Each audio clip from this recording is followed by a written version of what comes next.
speaks.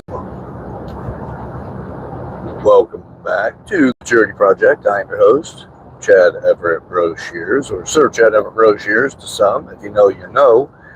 Today's episode is talking about how to, actually it's just 3 easy steps to exponential change. How to make your life change. And it's not overnight, but yet it's how you qualify it. So, the 3 steps. So first off, obviously, as always, you have to understand where you currently are. Like I mentioned in previous videos, you have to get where you are on the radar. Like, you figure out where your radar is in the first place and what you want changed. What do you want? Because if you don't have it guided, you're going to change, but you're changed based off the environment that somebody else is likely manipulating and could be doing it in a strategic way in their favor that may be at your cost. Society is actually designed that way to some extent. My goal is to try to get my goal is to get us to the point of awareness so that you can contribute to somebody else's intentions and outcomes, their goals, in a way that you can also benefit without having the negative carryover. If you find out somebody's got you doing something you don't want to do, and then you find out that, it was in their benefit and you had the cost associated with it. Could be something as simple as you work for a company, you really don't understand what that company's real mission is. All you know is that they're paying you, and you know the people you work around, and they're directing you, and then one day you find out they may be lined up with something ideologically that you oppose, and then you have that feeling that you've contributed something and you've been used or whatever. There's a story that goes into things, and every story has the amount of energy that it consumes, and you have to pay that energy, you have to pay that resource, because if you don't, then you don't do anything. And you're not going to just sit there with an idea or a story in your head and not have it cost you something. It costs you your attention. It costs you energy. It costs you future effort. It costs you a lot of stuff that you just don't qualify. It's like, oh, okay, well, I'm just daydreaming, or I'm just thinking about stuff. Yes, your thoughts today create the future you have tomorrow. How controlled are you in that world? And I'm not saying be overly controlled to the point that you fracture because you're not pliable enough. You have to have flexibility with the control that you want to have so that things can naturally flow and the environment doesn't break you. So first off, we need to know where you're at. What is it that you want to accomplish? No advice should ever be given without understanding somebody's goals, where they currently are, and what resource they have available to them. So get to know where the hell you are. Secondly, you plant a seed. Think of the sanity of a well-seasoned and matured farmer. Would they plant a seed today and then get angry at that plant, at that seed, for not bearing fruit by the end of the day?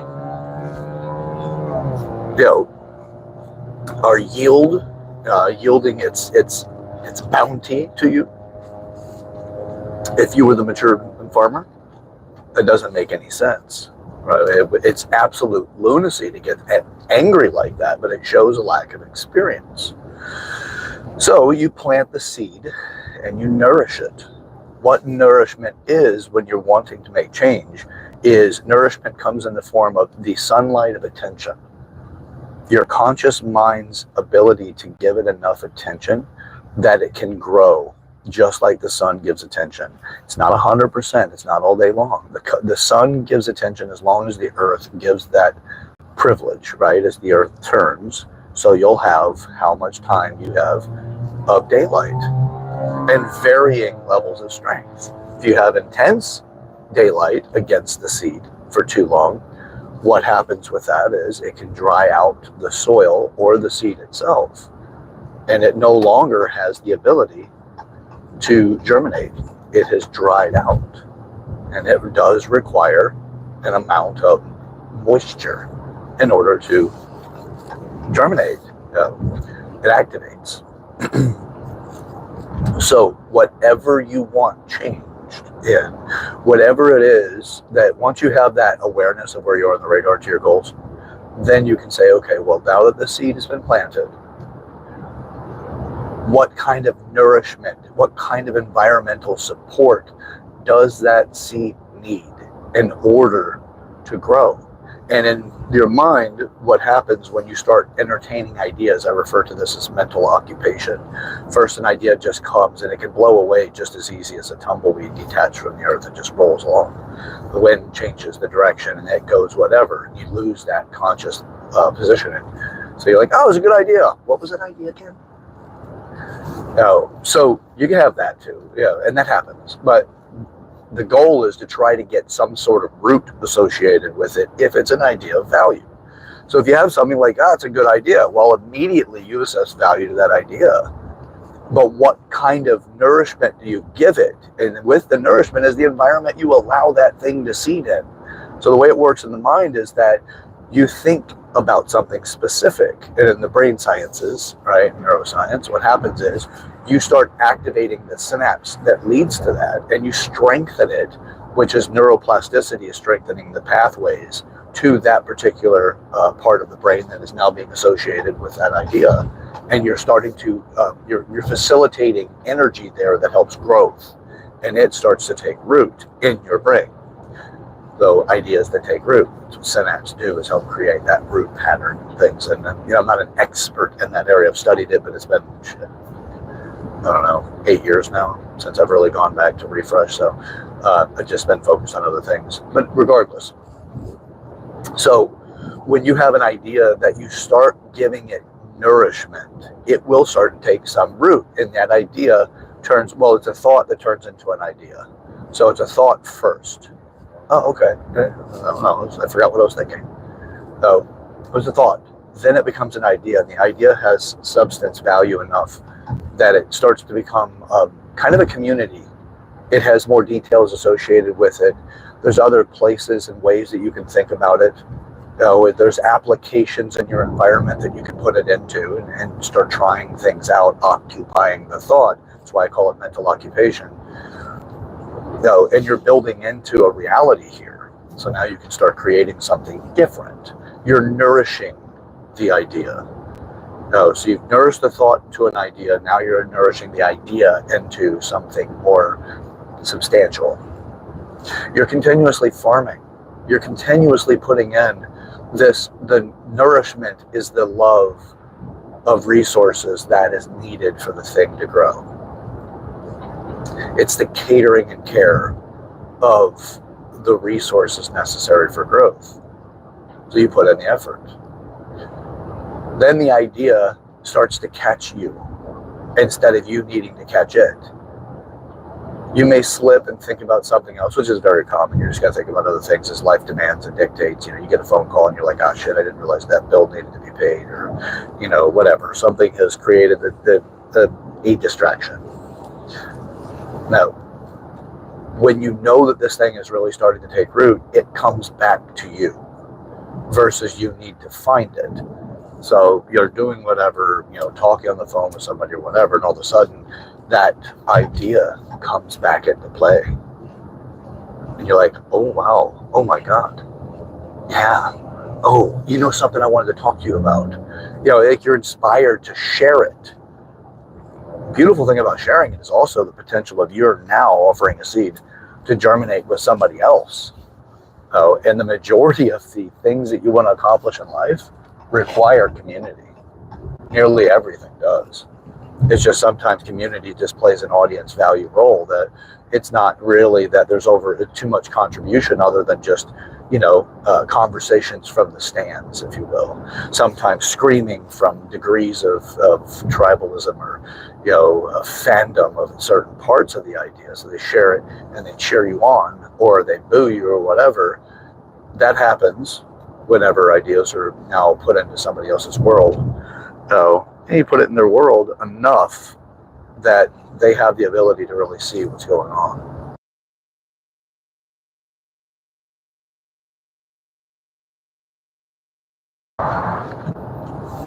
So, yeah, give me a second here.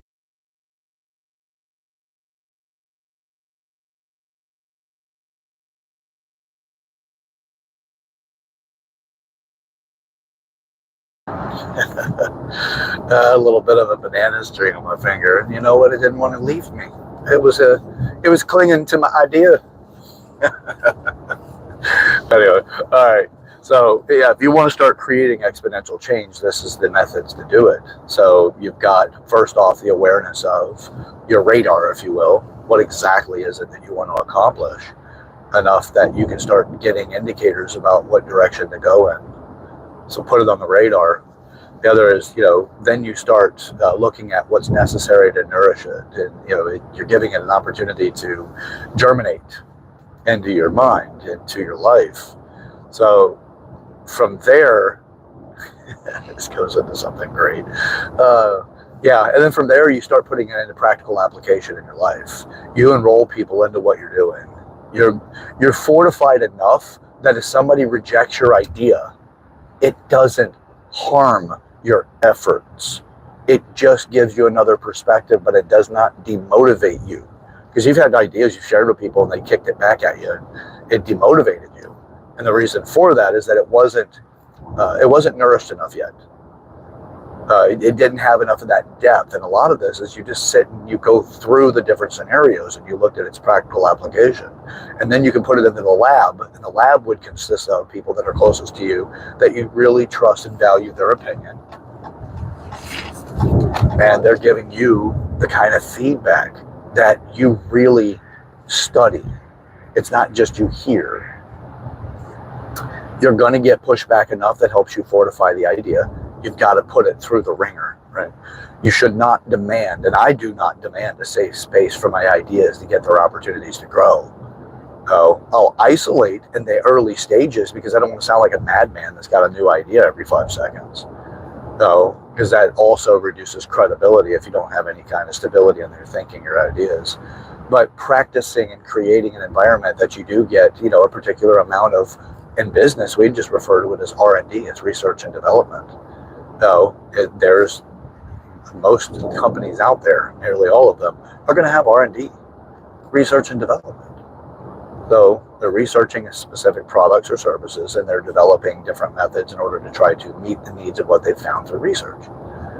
Same thing, create that type of percentage value in your life and you won't have that kind of critical, the critical analysis that people put on somebody who just seems to always have ideas but little action. Is they lose credibility in their ability to function in the environments that they're in, and the enrollment that they put people through start to look like resource squandering or abuse of a relationship or something like that, because they're not stable enough in the way that they have these ideas occurring in their life. I've gone through those phases and had the interesting and unpleasant experience of the label of dreamer, things like that. That was more of the immature side of me until I really started learning the depth of functionality in business. So all right, continuing. Practical application. You put this stuff into action.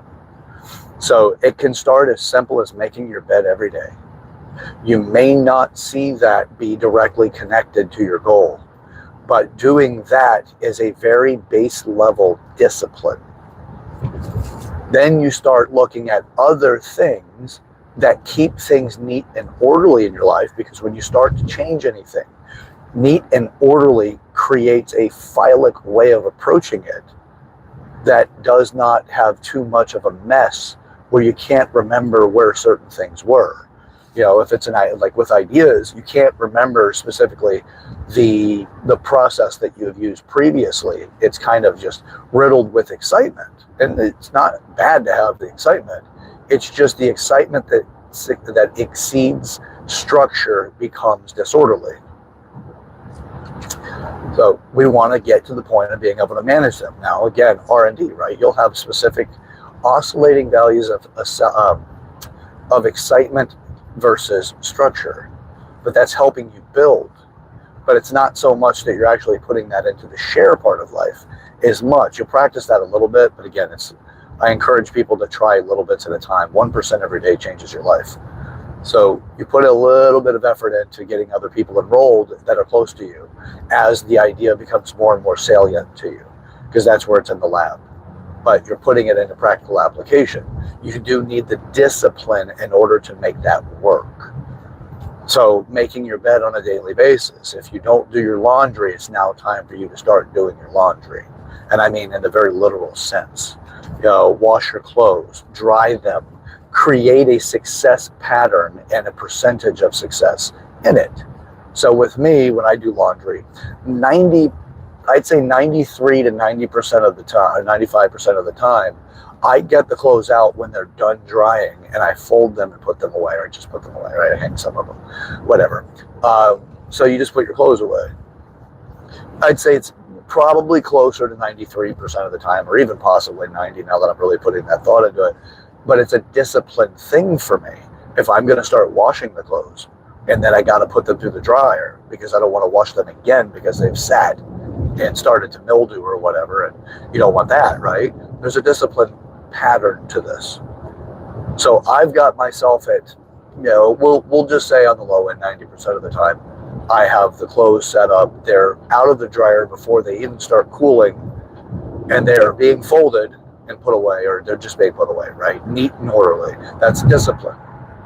How is that connected to becoming a billionaire if finance is the measurement of success for you? And who wouldn't want to be a billionaire if that's the success model for you? Well, you're going to need some order. You're going to need some structure. Because if you're going to become an ultra wealthy person and you don't do it through structure, you're a lottery winner. Most of the time in the very literal sense. Because if you don't have the structure and the discipline and the strategy necessary to become more and more successful, you're not going to do that well. If you are not responsible enough to put in the discipline to find out who the fuck you are, you're going to be somebody else's tool. Now, we all are. Society is structured in such a way, but a tool that evolves is what you want to be. Whenever I was a teenager and I got a job working in, the entry-level minimum wage positions, I was there to learn how to work in business. I was there to learn how to work in that society that the community I lived in and the overall society, because that's the way that business functioned. To varying degrees of success, but it was successful enough and had the option to give me a job and pay me. I wasn't just there for the paycheck, but it was more the paycheck at that time than it was necessarily the lessons. But I've always been the person looking for the lessons.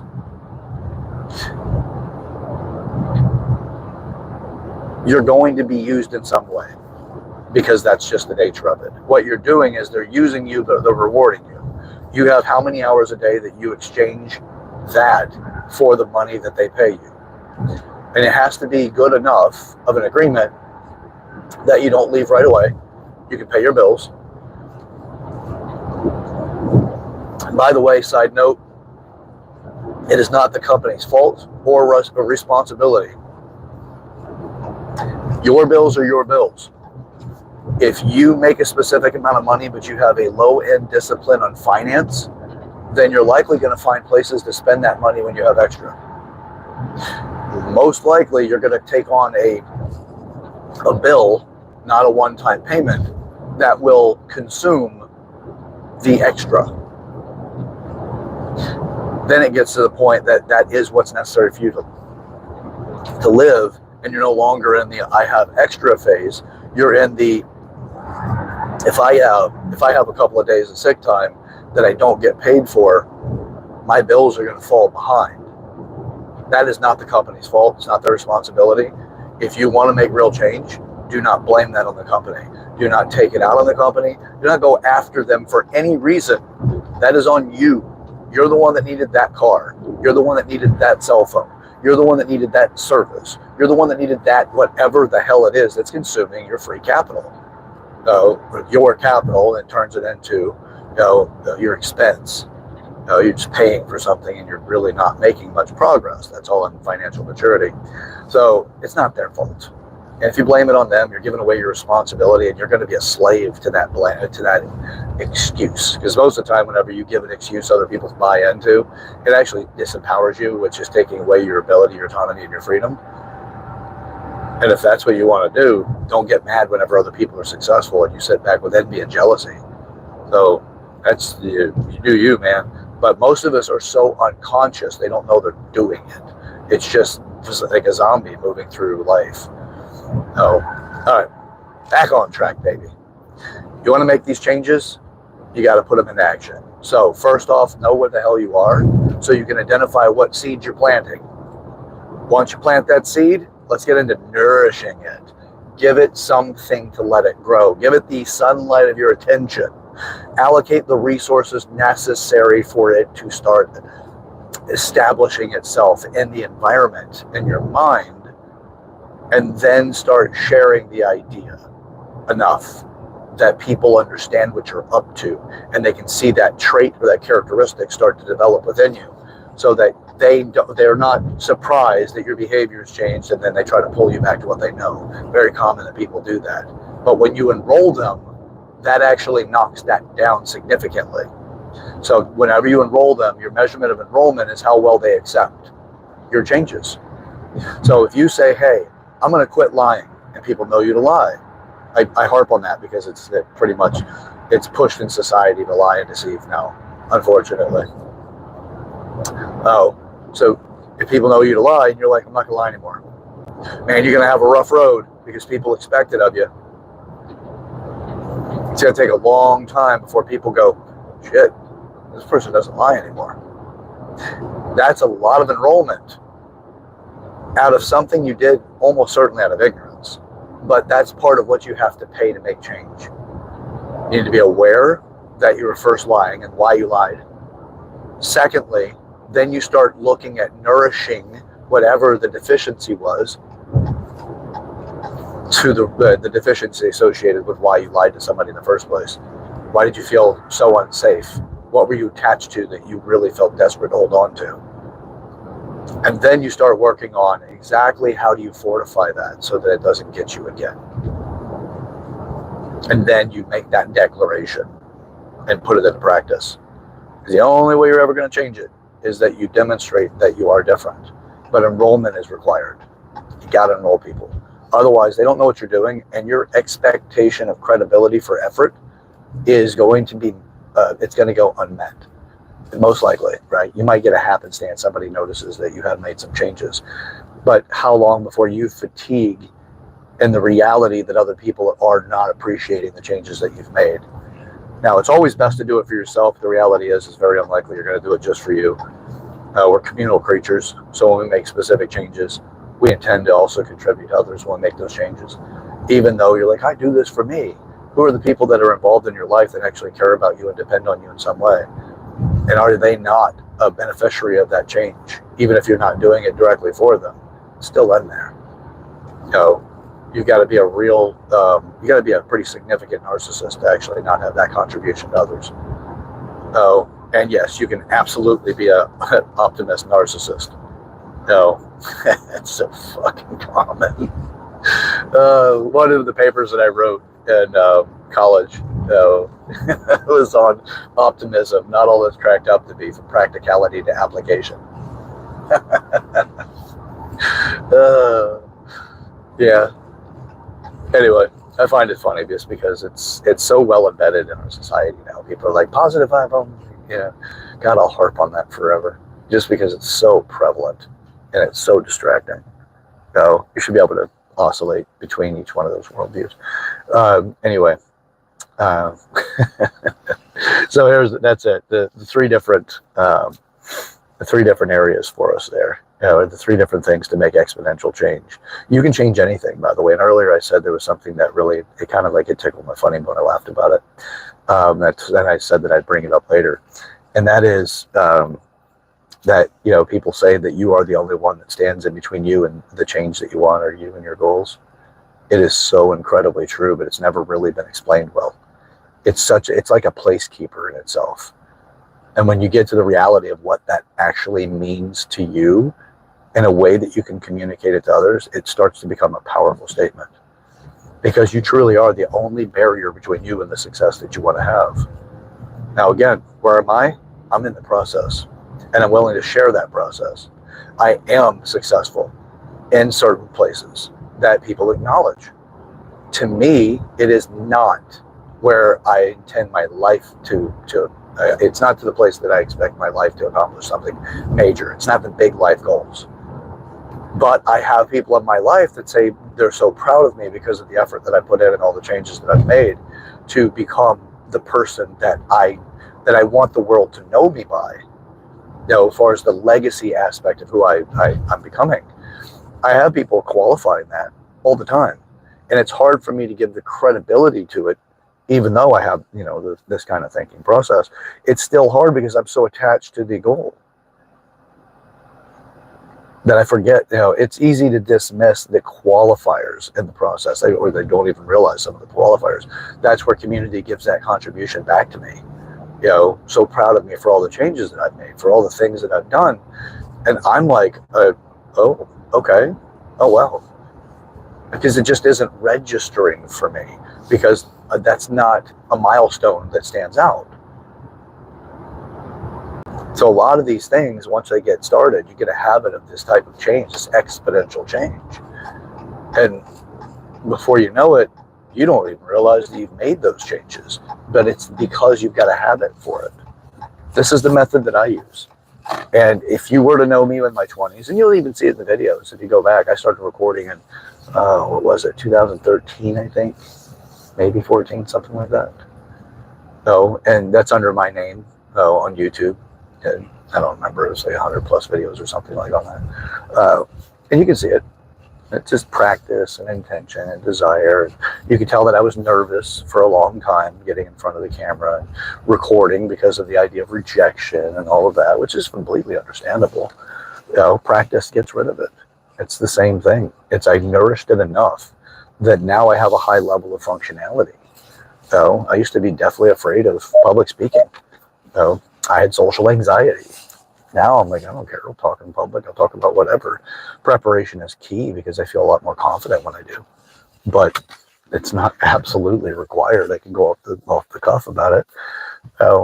So if you really want to make change, first off, let's just see what's on the radar. No advice given if I don't know what the hell you want, if I don't know what resources you have available to you, and if you can't articulate it, it's a dangerous thing to ask for advice as far as the advice you really plan on taking. But you don't know if you're going to take it or not when you ask for it.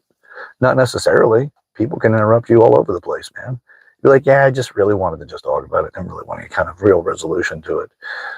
And then somebody gives you some real gut punch, powerful type of advice, and it shakes you. Like, wow, can't believe that. That's actually pretty interesting. And then you make some changes. You don't know when it's coming. Yeah. And you also may have that, like, man, I'm going to get some great advice from this person. And then you're like, I don't remember what we talked about. Because you know them to give really good advice to people or yourself, to yourself or whatever. I don't know. So if you really want to be, successful in this, just be aware that if somebody does not understand what your goals are and they don't know your resources that you have associated with accomplishing that, then there's a pretty good chance they're going to give advice suited for themselves that won't take into consideration enough variables in your life that will help you be successful. And they may give you the sense of confidence that you've got it, but because there's some challenges that you didn't foresee, neither did they, you are bare, and very likely bare, of the skills necessary to handle and or overcome that. And it could deflate you or defeat you, and then your overall experience of the pursuit of change in this now becomes deflated in the sense that I don't want to make that mistake again. I don't want to try that again. So that's why I'm cautious about advice. And when people ask me for it, and I get asked all the time for advice, it's so hard to offer it because I don't know enough about what the person's up to. But I could give them feel-good sensations, but I also know with the feel-good comes costs, and those costs can be deflating. If I make them feel really good right now in the conversation because I validate them and give them something that feels functional, and then something happens and they realize that that sense of functionality is this energy level up here and you're really feeling good about things and euphoric and or just whatever, just the feel good aspect of it. And then you get pulled down below what you're considered to be your standard baseline of, your daily feeling about something, and, whether you're motivated or not, just kind of like your regular normal, baseline. And then it pulls you down below that, and you're like, ooh, I don't like the way this feels. This sucks. I'm on the wrong path. Things like that. It becomes, the cost becomes greater than anticipated. And sometimes, and often, I would say that either deflates or completely stops the person from pursuing that particular thing. It depends on how harmful it is too, because that's usually associated with the resources that you dedicate to it outside of thought. Say you put money on something, and you put enough money that it puts you in a real challenging financial place because you took a risk, and you lost that risk. And now you don't know if you're going to lose your home or whatever, because you really played a big risk. Emotionally, you're not likely going to want to try that again, because it was too dangerous and too damaging, and your effort to try to get back on track may have been so incredibly demanding. Your stress was too high, because you were ill prepared, and you just had that motivation level somebody convinced you of, getting involved in, not realizing that real cost of resources become greater than what you could really tolerate. So sometimes excitement does that. But all right, well, I'm gonna call it now. I kind of went on into some great thoughts about advice, and I could save that for an entire video. Same thing as relationships, man. I could go on a long time about relationships, and I will. I'll create a relationship series. But anyway, all right. Well, that's it for today. Share this video with people in your life you want to break the ice with, if you really want this to be something successful and beneficial for them. And for yourself, it's an enrollment conversation. Go from there. Start something that really matters, that means something. Subscribe to the channel if you're not already. That does help me. It's incredibly helpful to help move this thing forward. I really do want to make a difference, but I don't want to enable people in the process. So the Maturity Project is about giving people their own autonomy and the ability to continue to work on things that they want worked on to get them where they want to be. So like the video so that we can help with the algorithm. And comment in the comment section for the things that you're getting out of this. It's really helpful, and I love the feedback. I really do want to know how things are coming along. And also, I do have people that read the comments, and they either in person comment, or they'll do it outside of that. They'll do it on the video itself too. Or shoot me a text message or something and say, hey man, you really have made a change, and somebody's seen this, and that comment really did something for me. So comment in the comment section. The world's calling for us, and it really needs us. It needs a lot of interrupters, because we're on a bad path, on a very narcissistic and damaging path that I don't want to give my son this reality, not without me putting in valiant effort to make change. And that's what this is all about. I want to make change for everybody. So the path to hell is paved with good intentions. Our society is building a superhighway to get us there. We got to interrupt it, but we got to work on ourselves first. So subscribe to the channel, follow, set this up as a daily thing. I really want to be able to provide just insights, and if it turns into entertainment to action, fantastic. I'll be more and more of my character as I come through this, and shed more and more of the do it right mindset, which is, it's in my machinery. It's running in the background, of my thinking. I've got a comfort, and repetition will get that to the point where it's not so required. Anyway, all right. Well, till next time. I'm your host, Chad Everett Broshears, or Sir Chad Everett Broshears for some. If you know, you know. This is the Maturity Project. 8 areas of maturity. Keep tuning in. I will create very soon the foundation of maturity. Just a place to get to establish and settle yourself in before you get into too much of the advanced stuff. And we'll get this stuff out there. We'll really get some motion and activation in people's lives. So, all right, till next time, let's get to it. We got a lot to handle. So just let's get to it together. See ya.